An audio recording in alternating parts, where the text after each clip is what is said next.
오늘 잠잠히 하나님만 바라며 배경 같이 한번 읽어볼까요? 시작. 아무리 힘들고 어려워도 전능하신 하나님 앞에 엎드리고 섰을 때에는 힘과 용기가 생깁니다. 이것이 믿음의 힘입니다. 무엇을 바라보는가가 그의 삶의 내용을 결정합니다. 다윗은 하나님을 언제나 하나님을 쳐다보고 하나님은 그로 승리케 하십니다. 자, 배경을 읽었고요. 우리 같이 한번 1번 묵상 같이 읽어볼까요? 시작. 시편 62편 나의 영혼이 잠잠히 하나님만 바라며 나의 구원이 그에게서 나오는도다. 자신이 왕이면 무슨 소용이 있는가? 사람은 입김이고 인생도 속임수인데 저울에 인생을 달면 입김보다 가벼울 것이라고 다윗은 겸손히 자기를 부인하고 모든 결정권, 도우심, 권능은 오직 주님께 있음을 고백합니다. 함께 고백하지 않겠습니까? 사람은 지위가 높아질수록 교만해지는 거 아시죠? 지위가 높아질수록 교만해지고 낮을수록 위축이 들어요. 그런데 다윗은 왕이 되어서도 겸손했다라는 것입니다. 왕이 되어서도 겸손했습니다. 이는 하나님을 두려워하면 가능한 일이죠. 하나님 앞에서 나는 아무것도 아니다 라는 생각을 가져야 겸손할 수가 있습니다. 항상 우리는 다른 사람하고 비교해서 내가 저 사람보다 잘났다 그러니까 교만하고 우쭐대지 말고 항상 우리는 비교할 바에는 하나님과 비교해라.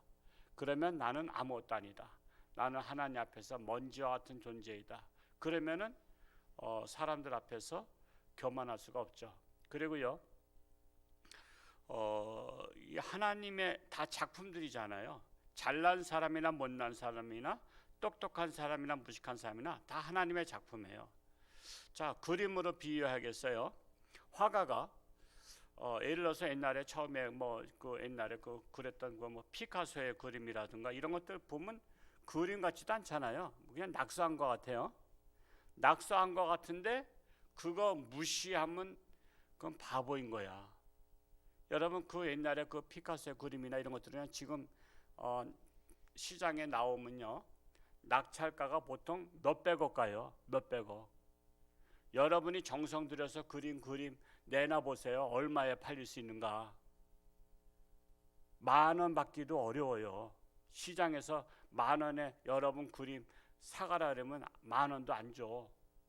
그런데 막 찍찍 굽고 이게 그림인지 이게 보통 이게 사람을 만든 거지 짐승 만든 거지 그 희한한 그림을 몇백억 보통 200억 300억 1,000억 가는 것도 있더라고.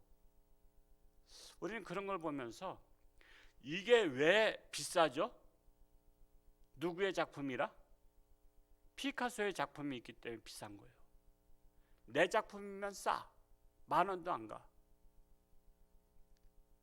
그것처럼 하나님의 작품이기 때문에 그 사람이 잘났든 못났든 하나님의 작품이기 때문에 비싼 거예요. 하나님의 작품이기 때문에 존귀한 거야. 나보다 좀 무식하게 생겼다고 무시하면 안 돼요. 나보다 지위가 낮다고 무시하면 안 돼. 그래도 하나님의 작품이거든. 하나님의 작품은 잘나고 못난 거로 따진 게 아니라 하나님은 어떤 사람은 잘난 것처럼 보이게 작품을 만드셨고 어떤 것은 또 못나게 보이도록 작품 만드셨고 하나님은 다양한 작품을 만드셨어요. 그러니까 하나님이 만든 작품을 우습게 여기고 교만에 빠지고 그들을 낮게 보면 하나님을 무시하는 게 되는 거예요. 그 사람 무시하는데 하나님 무시하는 거라니까. 그러니까 우리는 함부로 남을 무시하면 안 돼요. 저 사람도 하나님의 작품이다. 거지라도 무시하면 안 돼. 거지도 하나님의 작품이에요. 거지도 하나님 만드셨어요. 여러분 부자와 나사로에서 그 나사로가 하나님의 작품이에요. 나사로를 통해서 부자에게 복을 주려고 했는데 부자는 나사로를 복을 차버렸어요. 그래서 지옥 갔잖아. 지옥 가서 보니까 하늘나라에 나사로가 가 있네. 나사로가 복덩어리로 하나님이 그 집 담벼락에 붙여주신 거라니까. 여러분의 집에 거지가 오면 여러분 복 주려고 온 줄 아세요. 교회에 거지가 오면 복 주려고, 이 교회에 복 주려고 하나님의 거지를 보내신 거야. 그러면 우리는 소중히 여기는 거예요. 하나님이 보낸 거지는 천사라고. 복덩어리를 차버려, 무시하고. 그러지 말라 이거예요. 그래서 이 다윗은 그걸 알았어요. 알기 때문에 왕이 돼서도 겸손했다라는 것입니다. 2번을 읽어볼까요? 시작. 다윗은 유다 광야의 도망 중에 물이 없어서 가란 지경에서도 물을 마시지 못한 목마름보다 하나님을 향한 목마름이 훨씬 더 큽니다. 그래서 시편 63편과 같은 고백과 기도가 나오는 겁니다. 나에게도 이런 영적인 갈망이 다윗만큼 있습니까? 목마른 사슴 시내 물을 찾기, 그런 찬양 있잖아요. 그것처럼 정말 우리는 갈급함, 하나님을 향한 목마름이 강한 자가 하나님을 만나고 변화가 일어납니다. 하나님을 만나는데 전신전력하시기 바랍니다. 쓸데없는 사람 만나는데 시간 버리지 말고 그 시간이 있으면 차라리 내가 이 시간에 하나님 만나야 되겠다. 그래서는 여기 교회는 하나님의 집이에요. 그러니까 언제든지 하나님 만나러 독대하러 오시기 바랍니다. 이게 여러 사람이 있으면요, 그 벌써 잡념이 들어. 잘 있었어? 뭐 어디 갔다 왔어? 뭐 누구 만났어? 어떻게 이런 얘기 저런 얘기 하다 보면 하나님께 집중이 안 돼. 여러분, 하나님 만나러 온 사람이 옆에 사람하고 쓸데없는 잡담하면요, 하나님이 싫어해요. 예를 들어서 나하고 만나자 그래서, 근데 나하고 만나러 온 사람이 내가 카페에서 기다리고 있는데 이 사람이 들어오다가 자기 아는 사람 동창을 만나더니 나한테 올 생각 안 하고 동창, 야 오랜만이다 그러면서 야 너 어디서 살았어 하고서 그 사람과 만나서 시간을 몇십 분을 보내면 내가 기분 좋을까 안 좋을까? 기분 나쁘죠. 아니 나한테 시간을 11시에 만나줘 약속해 놓고 나서 아니 갑자기 동창 만났다고 야야 팔짝 뛰면서 너 오랜만이다 너 어떻게 살, 그러면 나를 무시하는 거야. 나 만나러 왔으면 나부터 만나고 야 너 오랜만이다, 야 내가 저기 목사님을 만나러 왔기 때문에 연락처 좀 줘, 내가 나중에 연락할게. 그래서 나한테 와야지. 그러면 내가 동창 오랜만에 만났어요? 그럼 한 10분 정도 대화하고 그 사람하고 보내고서는 오셔. 내가 차 한잔 마시면서 내가 책 보면서 기다릴게. 그냥 목사의 허락을 받든지, 그 허락도 없이 오다 보니까 누구 만났다고 그 사람하고 하나님 만나러 온 게 아니야. 그러니까 하나님 만나러 오다 누구 만났으면 좋겠다는 거야. 그러면 되냐 이거지. 다른 사람은 다 하나님 만나는데 다 걸리적거린 사람이야. 그러니까 하나님 만나러 교회 왔으면 하나님 만나서 집중적으로 하고, 다른 사람은 보너스로 나중에 이제 나갈 때 그래 어떻게 뭐 잘 있었어? 그리고 하나님 앞에 먼저 문안 인사 드려야 될 거 아니에요. 그러니까 우리가 순서를 잘 아셔야 돼. 순서를. 하나님을 더 귀하게 여기고 하나님을 만나러 오는데 집중할 수 있기 바랍니다. 어떤 목사님은 하나님 앞에 기도하기 전에는 일체 다른 사람과 말하지 않기로 했대요. 그냥 목사님, 우리는 이제 사택이 위에 있지만 대개가 사택들이 밖에 있어요. 그러니까 목사님이 이제 새벽기도 오시는데 일찍 오다가 목사님 안녕하세요 했는데 목사님이 인사도 안 해. 그러니까 시험 들었대잖아. 왜? 목사님은 하나님하고 대화를 하기 전에는 일체 사람과 말하지 않기로 결심하신 분이야. 그러면 자기 목사님이 그런 줄 알고 그냥 목례만 하고서는 말 안 하는 거, 그러니 굳이 또 시험 들 건 뭐 있어? 나를 무시했다고. 우리 하나님 만나러 오면 하나님 외에는 신경 쓰지 말라고. 그게 바로 지혜로운 신앙생활이에요. 3번 읽어볼까요? 시작. 시편 65편. 다윗은 모든 것이 하나님의 은혜라고 고백합니다. 특별한 일이 없어 평안할 때 사람들은 감사할 줄 모릅니다. 특별한 일이나 생겨야 감사하는 것인 줄 압니다. 그러나 다윗은 평안할 때 주님을 찬양합니다. 나에게도 이 고백이 있습니까? 우리나라가 지금은 감사할 것밖에 없는 나라인 거 아시죠? 여러분, 우리나라처럼 감사할 일이 얼마 있어요? 기적의 나라, 이렇게 잘 사는 나라. 여러분, 우리나라 일본도요, 차들이 보면 다 뭐 같으냐면은 마티즈 정도예요. 다 거의 다. 거의 우리나라처럼 이렇게 큰 차들이 없어. 우리나라는 큰 걸 좋아하잖아요. 그래서 다 대교잖아요. 대교. 한강 대교, 무슨 대교, 무슨 원어 대교 다 큰 걸 좋아해요. 큰 대자를 좋아해요. 그 다른 나라는 유럽도요 차들이 다 작아. 그냥 마티즈나 그런 거 정도 탄다고. 우리는 지금 엄청난 특혜를 누리고요. 정말 감사할 일이 너무나 많아요. 어제 그 우크라이나 그 피해 사진들을 봤더니 완전히 다 쑥대밭했어요. 모든 건물들이 다 파괴되고요. 저거 다시 복구하려면요, 저 자기들 스스로 복구하기 어려워요.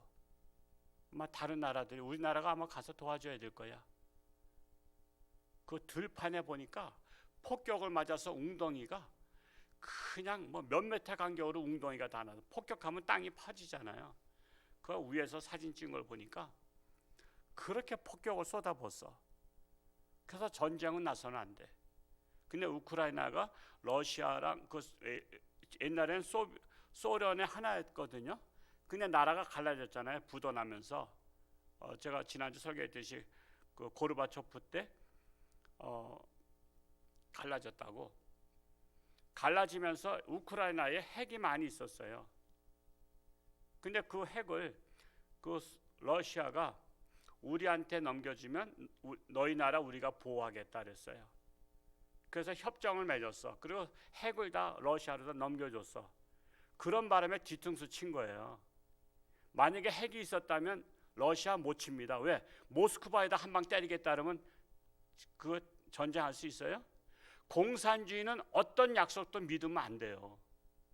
근데 우리나라가 항상 김일성과 믿고서는 조약하고, 김정일하고 믿고 조약하고, 김정은 믿고 조약했지만 우리나라 대통령이 삶은 소대가리 소리나 듣고 왜 믿냐 말이요. 김정은이를. 공산당은 믿을 사람이 못 돼요.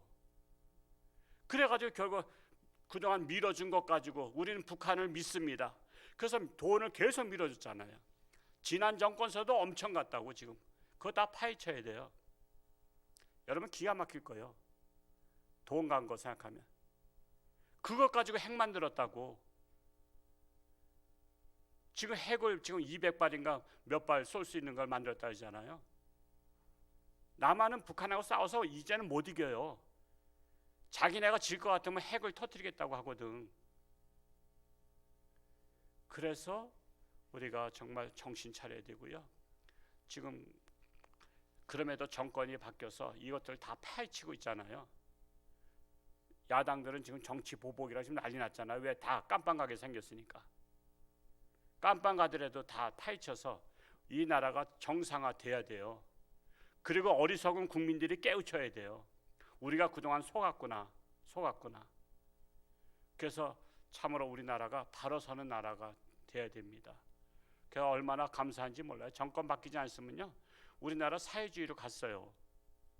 지금 사회주의로 만들려고 주민자치위원회, 그게 5호 담당제입니다. 사실은 동네마다 주민자치위원회 만들었잖아요.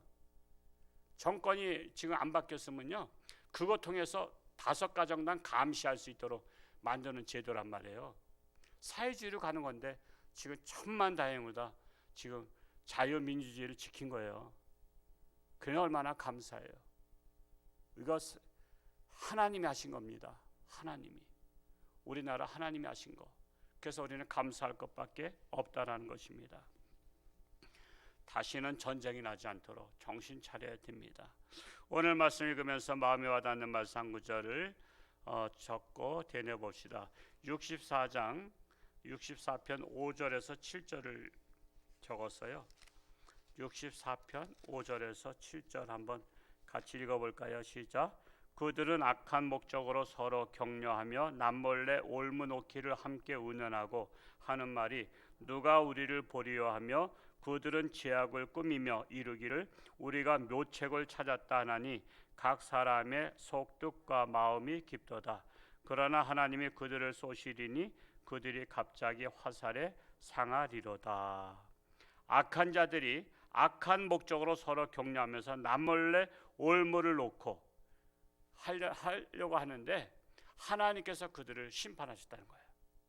악한 자들을 하나님이 심판해요. 그래서 우리는 악한 자를 내가 심판하는 게 아니야.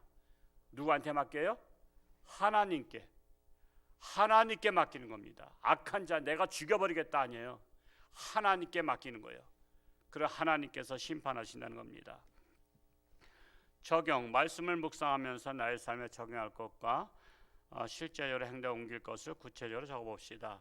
63편 3절에서 4절을 적었습니다. 63편 3절에서 4절 읽어볼까요? 시작.